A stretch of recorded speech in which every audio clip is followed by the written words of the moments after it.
हर हर महादेव दोस्तों, स्वागत है आपका हमारे चैनल में। भगवान शंकर, जिसे हम आदि योगी भी कहते हैं, उन्होंने जिस मौलिक ज्ञान की रचना की है वह ज्ञान धरती की लगभग हर उस चीज़ का स्रोत है जिसे आप आध्यात्मिक कह सकते हैं। इससे कोई फर्क नहीं पड़ता कि आपके जीवन की स्थिति कैसी है, शिव हर स्थिति में प्रासंगिक है, इसलिए वह महादेव है। भगवान शिव के व्यक्तित्व को यदि समझा जाए तो यही जीवन का सत्य है। शिव एक प्रतीक और संभावना है। महादेव उन साधनों के मूल दाता भी हैं जिनसे आप खुद को रूपांतरित करके अपने जीवन को खुद रच सकते हैं। आदि योगी भोलेनाथ का महत्व यह है कि उन्होंने मानव चेतना के विकास के लिए ऐसी विधियां बताई जो हर काल में प्रासंगिक हैं।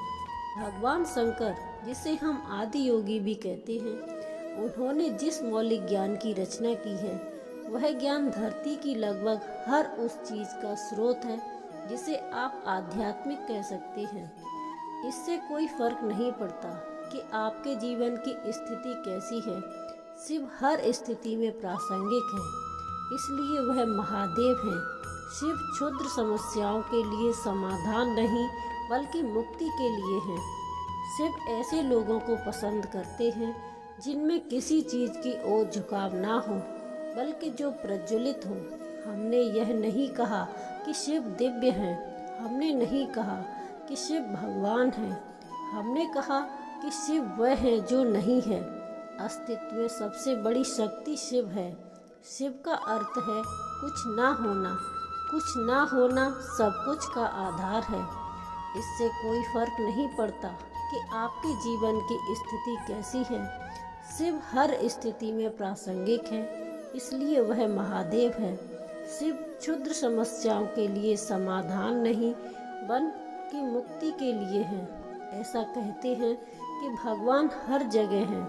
कुछ केवल कुछ जगह हो सकता है, केवल कुछ नहीं ही हर जगह हो सकता है। शिव का अर्थ है कुछ नहीं, वह जो है ही नहीं। शिव हर जगह है। यदि आप वही हैं तो आप इसे महसूस नहीं कर सकते।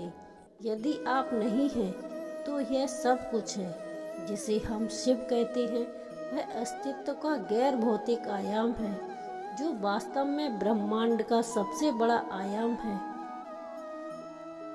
हम तीन महत्वपूर्ण चीज़ों के बारे में सोचते हैं जो जीवन के बेहतर और अधिक आनंददायक बनाती है। यह वैसा ही है जैसे जब हम हीरे को उसके तने से अलग करते हैं तो हम हमेशा के लिए जीवित रहने से छुटकारा नहीं पा रहे हैं, लेकिन हम मृत्यु से दूर रहे हैं।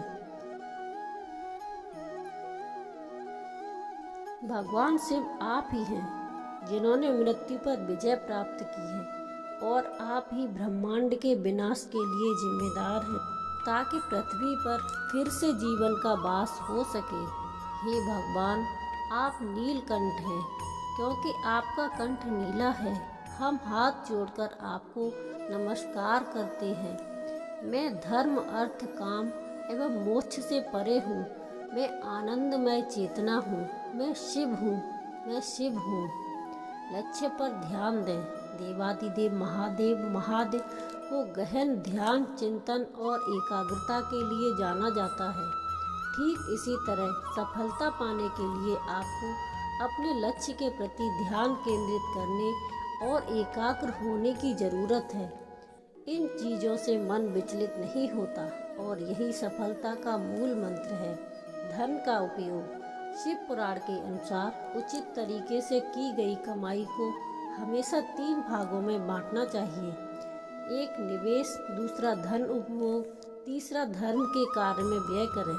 इस तरह पैसे के इस्तेमाल से जीवन सुखी और सफल बनता है। क्रोध का त्याग। शिव पुराण हमें क्रोध न करने की भी शिक्षा देता है। तभी तो मान्यता है कि भोलेनाथ को खुश करने के लिए अहंकार और क्रोध का त्याग करना होगा। दरअसल क्रोध और अहंकार सफलता की राह में बड़ी बाधा है। सच का साथ देना।